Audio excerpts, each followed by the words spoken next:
When Souness walked into St. James's Park in 2004, Newcastle were not perfect, but they were alive. This was a club with swagger, noise, and personality. European nights, big characters, a squad that believed it belonged at the top table, even when results didn't always agree. Souness looked at that and didn't see potential. He saw a problem. From day one, his approach was confrontational, cold, and stubborn. He didn't try to understand the dressing room. He declared war on it. Laurent Robert, one of the most dangerous left-footed players in the league, was treated like a virus, frozen out, publicly criticized and sold that Craig Bellamy, fiery, imperfect, but elite, was pushed out after clashes that Souness escalated instead of managed. This wasn't discipline, this was ego. And then came the transfers. Dear God, the transfers. Jean-Alain Boumsong arrived from Rangers for serious money and immediately looked like a defender who had won a competition to play in the Premier League. Clumsy, slow, overwhelmed. Yet Souness defended him relentlessly while better players were sidelined. Fans weren't angry at first. They were confused, then worried, then furious. Week after week, Newcastle looked less like a football team and more like a collection of strangers who didn't trust the man in charge. The football was stiff, joyless, and reactive. A club known for attacking football was suddenly scared of its own shadow. And Souness, he never once took responsibility. Every press conference was an exercise in deflection. Players were questioned, attitudes criticized, standards lectured. The man in charge spoke like someone managing a crisis he had nothing to do with. When he was the crisis, the moment that sealed his fate came in the Tyneware derby. Newcastle didn't just lose, they were embarrassed. That's the unforgivable part. Newcastle fans can handle defeat. They've lived with it. What they will not accept is being laughed at. By the time Souness was sacked, the damage was already done. Confidence shattered, squad balance ruined, and momentum gone.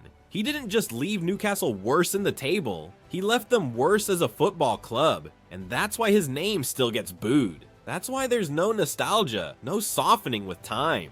Because this wasn't failure caused by bad luck or tight margins. This was a manager who walked into a proud club and systematically dismantled what made it dangerous. In football, that's not just incompetence, that's vandalism. Rafa Benitez walked into Chelsea knowing one brutal truth. This job was poisoned before he even sat down. He wasn't hired by the fans, embraced by the culture, or protected by history. He was imposed. A Liverpool man parachuted into Stamford Bridge like a bad joke with a serious punchline. From the first minute, Chelsea supporters made it clear, you are not welcome here. Banners went up, songs turned ugly, and every time he stepped into the technical area, the atmosphere felt like a courtroom waiting for a guilty verdict. It didn't matter that the team kept winning. It didn't matter that the results were ticking over. This was never about football. This was about identity, memory, and unforgiven sins. And here's the savage irony. Benitez actually did the job. He stabilized a drifting squad. He navigated Europe. He won the Europa League. Most managers would leave with applause. He left with boos echoing behind him.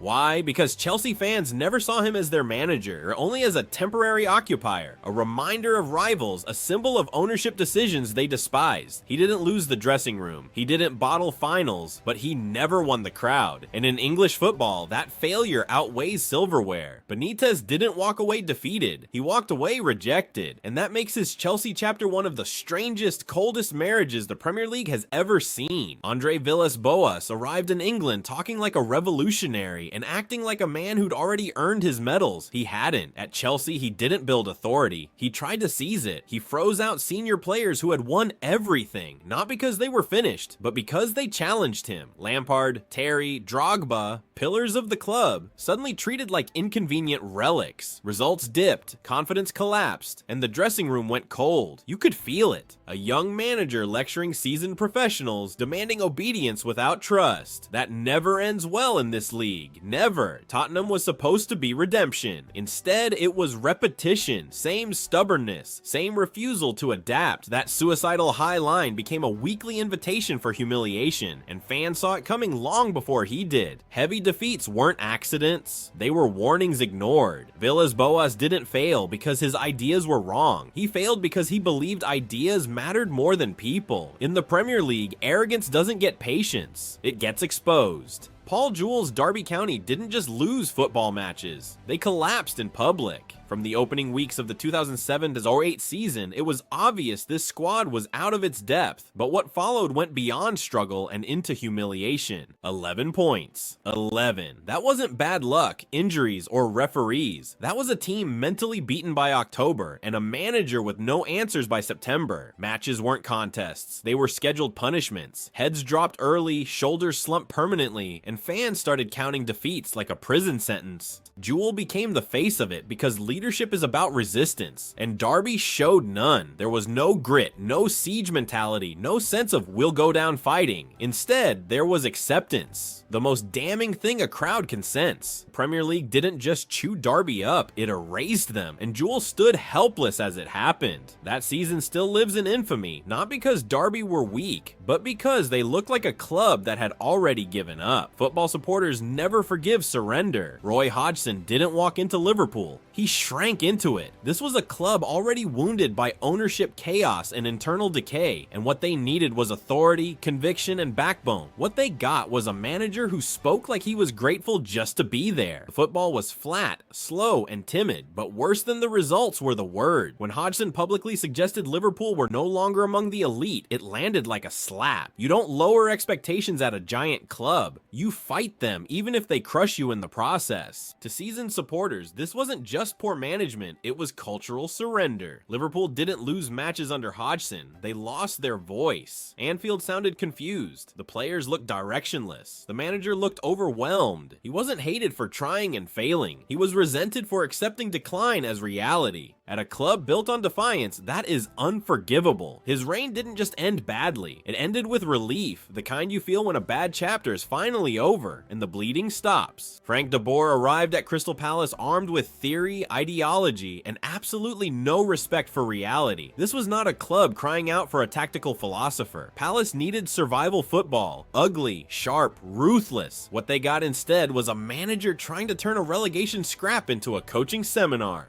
Possession for the sake of possession, shape without danger, control without threat. 4 matches, 0 goals, not 1. That's not a bad start, that's footballing malpractice. You could feel the confusion in the stands, the anger building with every sideways pass that went nowhere. What enraged Palace fans wasn't just the losses, it was how predictable the collapse was. The players looked like they were translating instructions in their heads while the game passed them by. De Boer kept insisting it would come together, as if the Premier League offers patience to men who don't adapt. It doesn't. This league eats ideology alive. When he was finally sacked, it felt less like dismissal and more like emergency surgery. His reign wasn't remembered as unlucky, and it was remembered as a manager who walked into the wrong league at the wrong time with the wrong arrogance and paid for it immediately. Steve McLaren's Newcastle United didn't fall. They slid slowly and helplessly like a car on ice with no one at the wheel. From the start, there was no authority in his presence, no edge in his teams, no sense that survival was being fought for with teeth and nails. The football was cautious to the point of paralysis, and when pressure mounted, McLaren looked like a man waiting for instructions rather than giving them. Newcastle don't demand perfection, but they demand defiance. Under McLaren, there was none.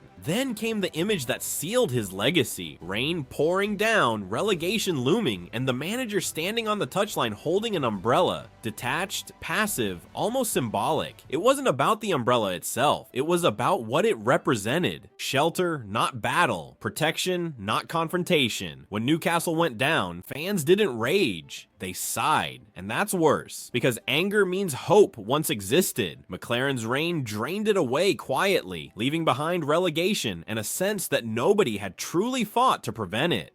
Alan Pardew never understood the most basic rule of this league. The club is bigger than you. At Newcastle, results swung wildly. Performances lurched from brilliant to embarrassing, and through it all, Pardew stood front and center, chest out, loving the attention. Touchline theatrics, public sound bites, an obsession with being seen as the mastermind. When things went well, he soaked up the praise. When they didn't, excuses came fast and accountability disappeared. Fans don't mind confidence. They despise self-importance. Pardew had that in industrial quantities. What truly cemented the resentment was the sense that he never learned. At Crystal Palace, it was the same pattern: early promise, followed by stagnation, chaos, and self-inflicted damage. His behavior off the pitch started to overshadow the football, and once a manager becomes the headline instead of the team, respect dies quickly. Pardew wasn't hated because he failed every week. He was hated because he kept acting like success was inevitable, even as everything around him slid downhill. In the Premier League, ego without control isn't personality, it's poison. Jose Mourinho arrived at Manchester United with a resume heavy enough to bend the table. Titles everywhere, aura intact, but what followed wasn't a revival. It was a slow poisoning. From early on, the football felt joyless, calculated to survive rather than dominate. Matches were approached like trench warfare. One-goal leads defended like state secrets. Old Trafford, once a place of fear, became a place of tension. You could feel the crowd holding its breath, waiting for something, anything, to feel alive again. Mourinho spoke constantly about respect, but his football showed none to the club's tradition. And then came the damage. Players publicly questioned, confidence shattered in press conferences, young talent stalled, veterans alienated, the atmosphere thick with suspicion and blame. Mourinho didn't just manage results, he managed narratives, always positioning himself as the victim, the lone genius surrounded by fools. Yes, he won trophies, but he left behind a fractured squad and a toxic culture that took years to cleanse. United fans didn't turn on him because he lost. They turned on him because he made supporting their club feel exhausting. In football, success buys you time, but when every win feels bitter and every loss feels inevitable, even a serial winner becomes unbearable.